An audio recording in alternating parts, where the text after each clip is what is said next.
everyone! Welcome back to Parashat Pantry, where this week we will be exploring Parashat Tetzaveh, which comes to us from the book of Exodus.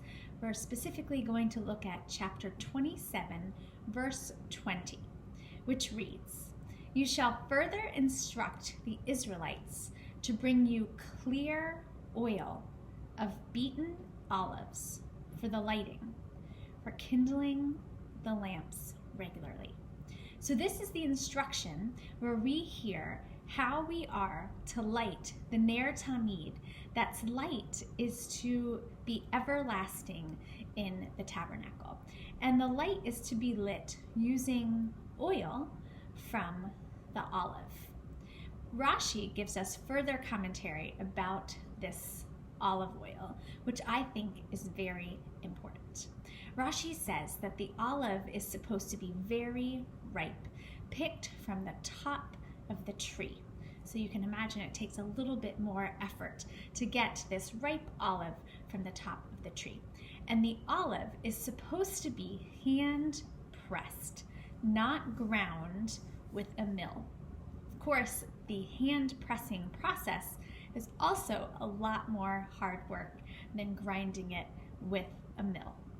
And this is what we call today extra virgin olive oil that comes to us from a delicate press, not necessarily manufactured or ground or milled olive oil. So the message that I receive out of this week is that sometimes the sweetest things only come drop by drop. We have to be patient, we have to put in our hard work and also our good intentions as well. So with olive oil being the feature of this week's parashah, I thought that it would have to be the feature of our recipe as well. So a very simple recipe that my family makes all the time. In Italian, I think is pronounced aglio e olio, which simply means spaghetti with olive oil. And it's really easy. You just need a fine olive oil, some spaghetti. We like to use lots of garlic, splash of lemon, and some Parmesan cheese as well. So I have my pot of water boiling for our spaghetti, and I'm going to start to make the olive oil sauce.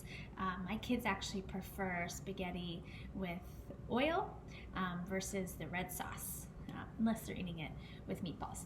So I have a pan on low to medium heat, and I am going to open up my olive oil, and you can use up to a half a cup. I don't love it to be so greasy, so more like a quarter cup of olive oil. And into it, we would normally add a few cloves of garlic. Well, I realized in my pantry this week, we are out of fresh garlic because we use it all the time. So I am simply going to add some garlic powder, which will still taste pretty good. So several teaspoons of garlic powder and just a dash of crushed red pepper. The kids are going to eat this, so just to give it flavor, not to give it spice. And this will flavor the olive oil a little bit. And I'm going to add some salt and pepper as well. So we're just going to let this olive oil come to a simmer for a few minutes. If you are using real garlic cloves, you would bring the garlic until they're just starting to brown.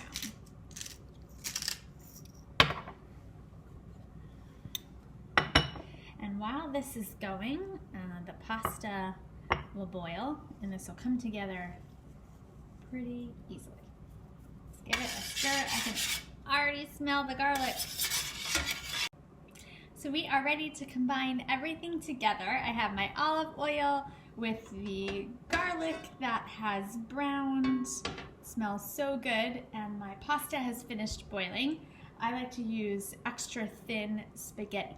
So I am going to take it off of the stove Drain the pasta, but reserve about a quarter cup of the pasta water to add back into the pan.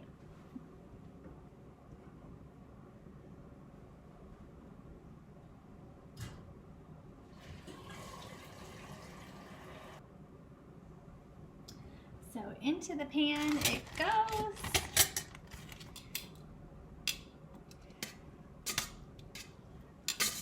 Going to get a little of that pasta water.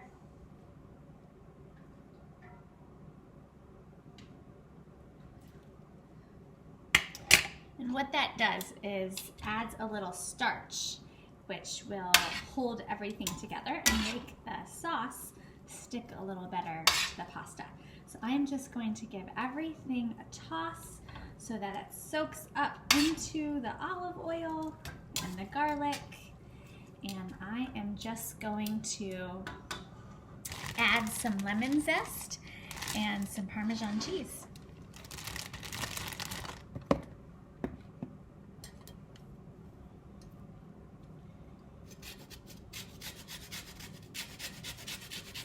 You can also hand grate the Parmesan.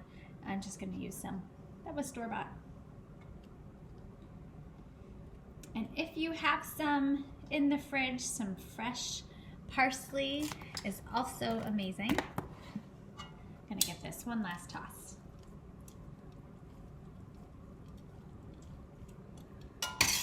So that is our favorite meal that highlights the olive oil.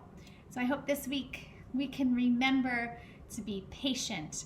Some of the best things take time and great effort and intention. So have a great week, everyone. Happy Purim and Shabbat Shalom.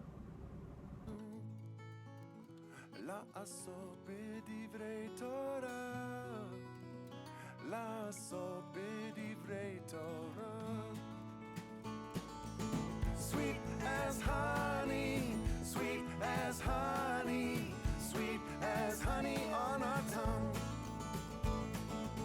Sweet as honey, sweet as honey.